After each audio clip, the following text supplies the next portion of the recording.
বিসমিল্লাহির রহমানির রহিম। আমি বাংলাদেশ পুলিশের একজন কর্মকর্তা এসআই মাসুদ রানা।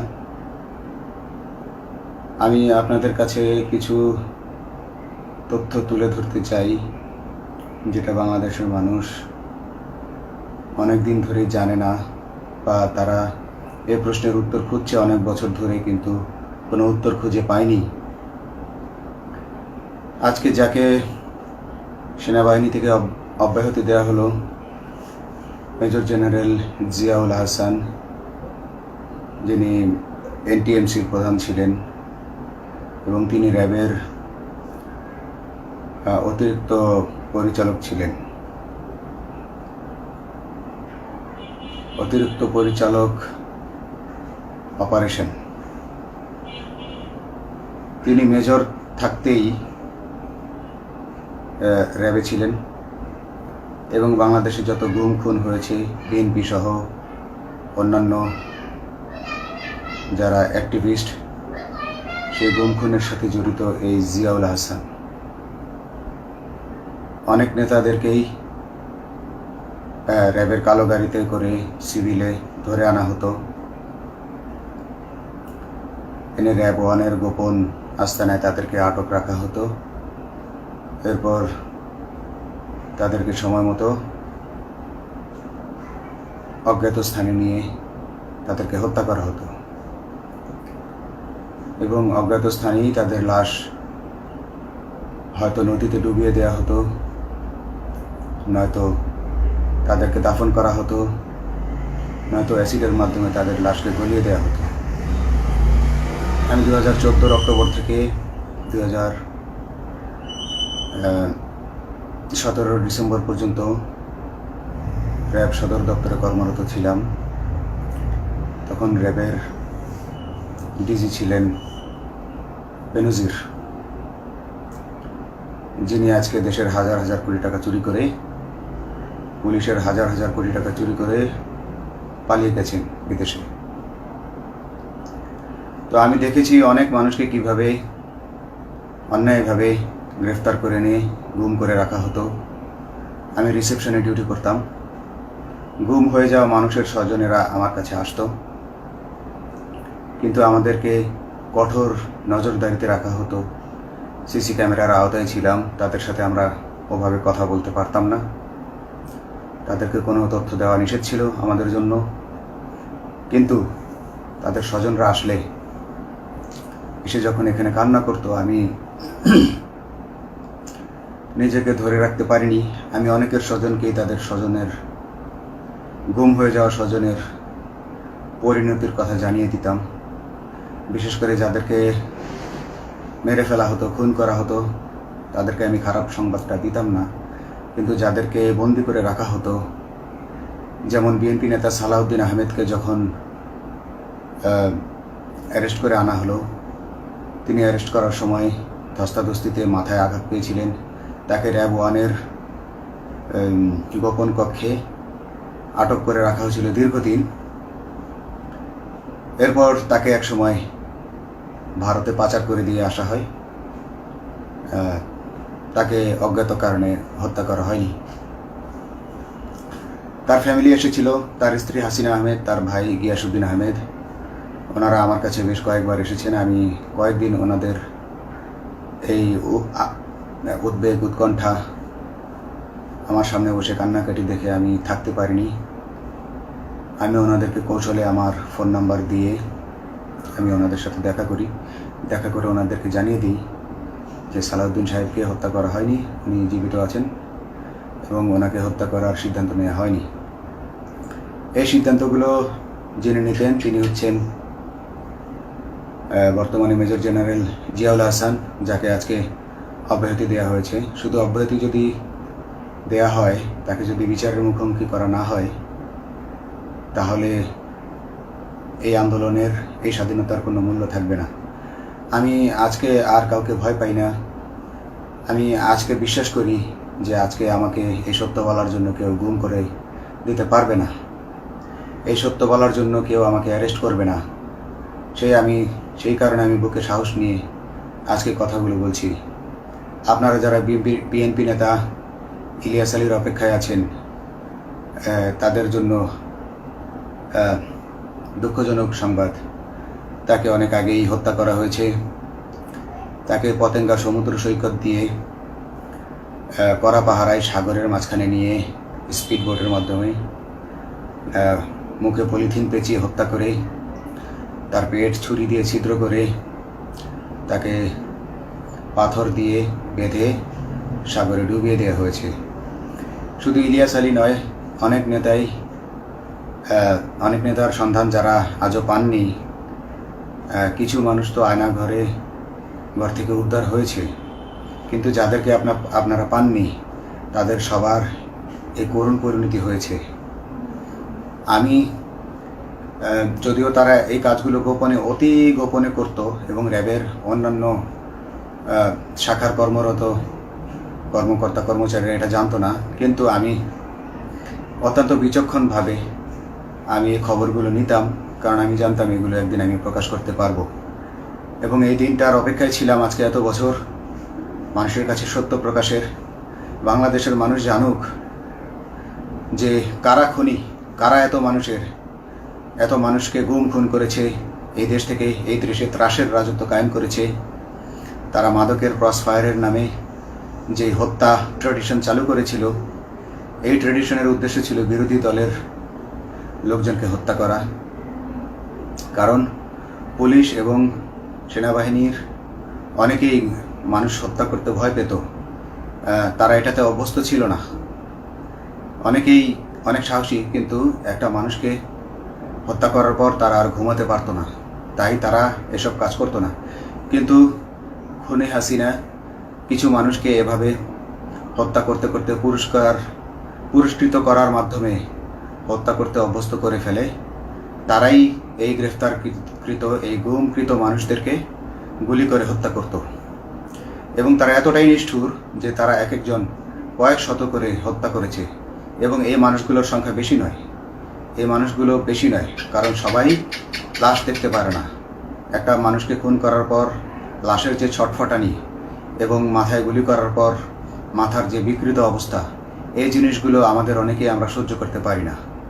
তাই আমাদের মধ্য থেকে কিছু হায়নাকে বেছে নিয়ে তারা একটা টিম গঠন করে, তাদেরকে র্যাব সদর দপ্তরে বেনজির আহমেদ প্রতি মাসে পুরস্কার দিতে ডাকতেন।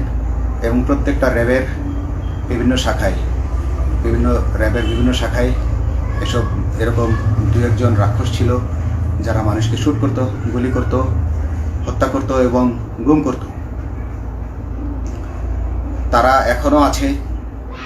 তাদেরকে আমি নতুন সরকারের কাছে দাবি জানাবো, তাদেরকে বের করতে হবে, তাদেরকে বিচারের আওতায় আনতে হবে। না হলে এত শহীদের বিনিময়ে যে ফ্যাসিবাদ থেকে, যে স্বৈর শাসন, যে খুনি হাসিনার হাত থেকে আমরা মুক্তি পেয়েছি, সে মুক্তির প্রকৃত মূল্য আমরা পাবো না, প্রকৃত স্বাদ আমরা পাবো না। এই খুনিদেরকে বের করতে হবে, এই খুনিদেরকে বের করে আইনের আওতায় আনতে হবে। বাংলাদেশ পুলিশ কখনোই গুলি করতে অভ্যস্ত ছিল না। আপনারা জানেন একসময় পুলিশ যে গুলি করতো না, এটা নিয়ে অনেক ব্যঙ্গচিত্র ছাপা হতো পত্রিকাগুলোতে, যে গুলি না করতে গুলি খেলনার বন্দুকে পরিণত হয়েছে। তো কিন্তু সেই নিরীহ পুলিশকে রক্তপিপাসু হিসেবে শেখ হাসিনা তৈরি করেছে। তবে সবাই নয়, কিছু মানুষ। আপনারা দেখেছেন এবং এই আন্দোলনের ভিডিও ফুটেজ দেখলেও দেখবেন যে কয়েক শত পুলিশের মধ্যে কেবলমাত্র কয়েকজনই জনতার দিকে গুলি ছুড়ছে। তো আপনারা ঢালাওভাবে পুলিশকে আপনাদের আক্রমণের নিশানা বানাবেন না। নতুন সরকার অবশ্যই এর বিচার করবে। আমি আশাবাদী নতুন সরকারের কাছে। তারা যদি আমার কাছে কোনো তথ্য চায়, আমি তথ্য দেব ইনশাল্লাহ।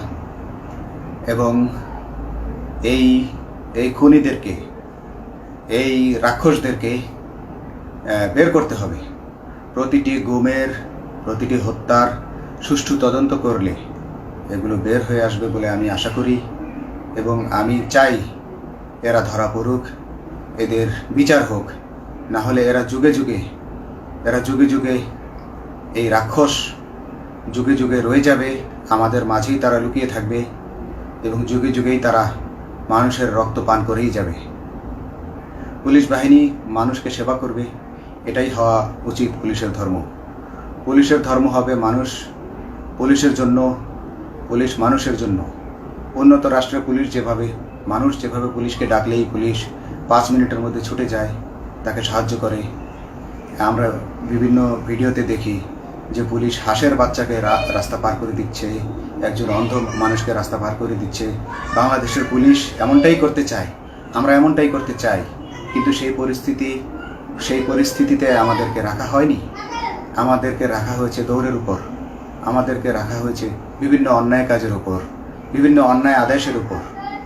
কেউ যারা মেনেছে তারা ভালো ভালো জায়গায় পোস্টিং নিয়ে থেকেছে, যারা মানেনি তাদেরকে খারাপ খারাপ জায়গায় পোস্টিং দেওয়া হয়েছে, কারো চাকরি হারিয়েছে, কাউকে সাসপেন্ড করে রাখা হয়েছে। আমি নিজেও একজন এমন বৈষম্যের শিকার, অন্যায় মিথ্যা মামলার শিকার হয়ে আমি নিজেও বর্তমানে সাসপেনশন অবস্থায় আছি। এবং এই সাসপেনশন অবস্থায় থেকে আমি আল্লাহর কাছে শুকরিয়া জানাই, কারণ এই সাসপেনশন থাকার কারণে আমি ছাত্র জনতার আন্দোলনের সাথে সংযুক্ত হতে পেরেছি।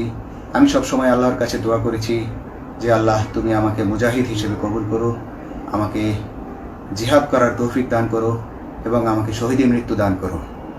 এবং আল্লাহ আমার দোয়া কবুল করেছেন। আমি ছাত্র জনতার সাথে এই জিহাদে অংশগ্রহণ করেছি, ছাত্র জনতা সফল হয়েছে।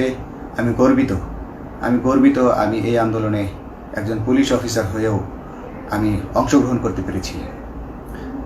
তো যাই হোক, আমি চাইব যে বাংলাদেশ পুলিশের, র্যাবের যে সকল কর্মকর্তা অগণিত মানুষের গুম খুনের সাথে জড়িত ছিল তাদেরকে ধরা হোক, তাদেরকে আইনের আওতায় আনা হোক।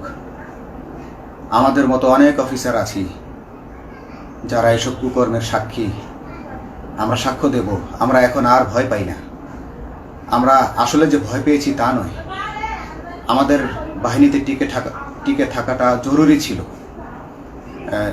জনগণের স্বার্থেই আমাদের বাহিনীতে থাকা জরুরি ছিল, কারণ আমরা যদি বাহিনী থেকে আউট হয়ে যেতাম তাহলে এসব তথ্য আমরা জানতে পারতাম না এবং জনতার কাছে পৌঁছাতে পারতাম না। জনতার কথা বলতে হলে, জনতার সাথে থাকতে হলে আমি পজিশনেও থাকতে হবে। এই জন্য অনেক কিছুই প্রকাশ করিনি, কারণ আপনারা ভালো মতোই জানেন যে অনেক সেনাবাহিনীর মেজরকেও গুম করে দেওয়া হয়েছে যারা মুখ খুলেছে। আমি তো একজন সামান্য সাব ইন্সপেক্টর, আমাকে গুম করে দেওয়া তাদের 1 সেকেন্ডের ব্যাপার ছিল।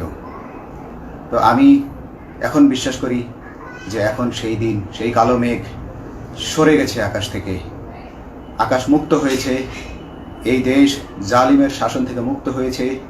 আল্লাহ তাআলা আমাদের উপর রহমত বর্ষণ করেছে। অগণিত মুসলিমের দোয়া আল্লাহ তাআলা কবুল করেছেন, অগণিত 18 কোটি মানুষের দোয়া আল্লাহ কবুল করেছেন। নইলে এভাবে হঠাৎ করে 15 দিনের মধ্যে 15 বছর ধরে গড়ে ওঠা রাক্ষসের পতন ঘটা আল্লাহর রহমত ছাড়া, আল্লাহর রহমত ছাড়া এটা কখনোই সম্ভব হতো না। আমি আল্লাহর উপর ভরসা রেখে বলছি, আপনারা নতুন প্রশাসনকে ঢেলে সাজান, পুলিশ বাহিনীকে ঢেলে সাজান। এই সিস্টেমের মধ্যেই, পুলিশের এই সিস্টেমের মধ্যেই গণ্ডগোল আছে, নিয়োগের মধ্যে গণ্ডগোল আছে। আপনারা এই সিস্টেমগুলো পরিবর্তন করুন, আপনারা এই সিস্টেম পরিবর্তনে সাহায্য করুন এবং পুলিশ ডিপার্টমেন্টে যত ডিপার্টমেন্টাল পরীক্ষা আছে এগুলো তুলে দেন। এই ডিপার্টমেন্টাল পরীক্ষাগুলোর মাধ্যমে আমাদের ঊর্ধ্বতনরা আমাদের গলা সবসময় চিপে ধরে রাখে, ঠিক আছে? সেজন্য আমরা তাদের কাছে সবসময় আটকা থাকি। এজন্য আমরা অনেক কিছু বলতে পারি না, অন্যায়ের প্রতিবাদ করতে পারি না। তো এই সিস্টেম পরিবর্তন জরুরি। ডিপার্টমেন্টে কোনো পরীক্ষা থাকা যাবে না।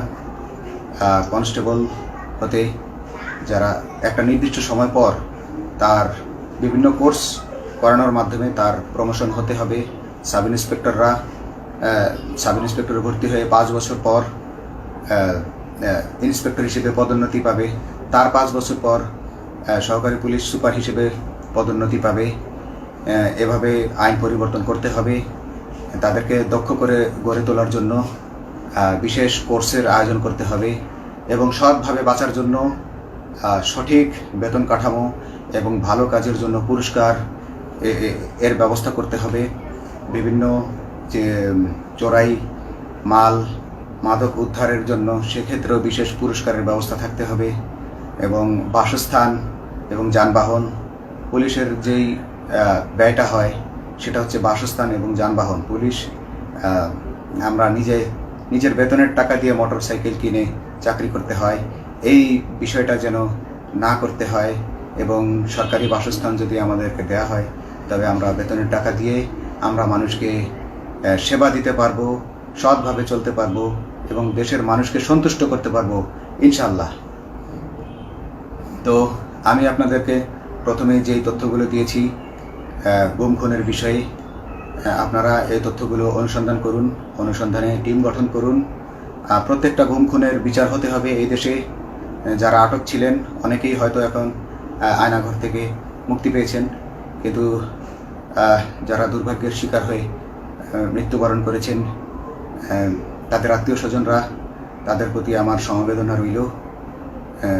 তারা জোর দাবি তুলুন, তারা সবাই সরকারের কাছে আপনাদের পরিবার পরিজনের নিখোঁজ হওয়ার বিষয়টি তুলে ধরুন, আপনারা জোর দাবি জানান এবং গুম খুন তদন্তে একটি তদন্ত কমিটি গঠন করা হোক, যেখানে কোনো পুলিশ বা সেনাবাহিনীর সদস্য থাকবে না।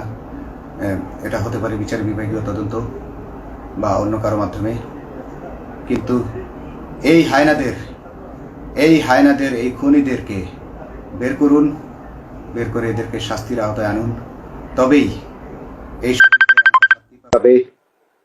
তারা তাদের বলিদান সফল হবে। আসসালামু আলাইকুম।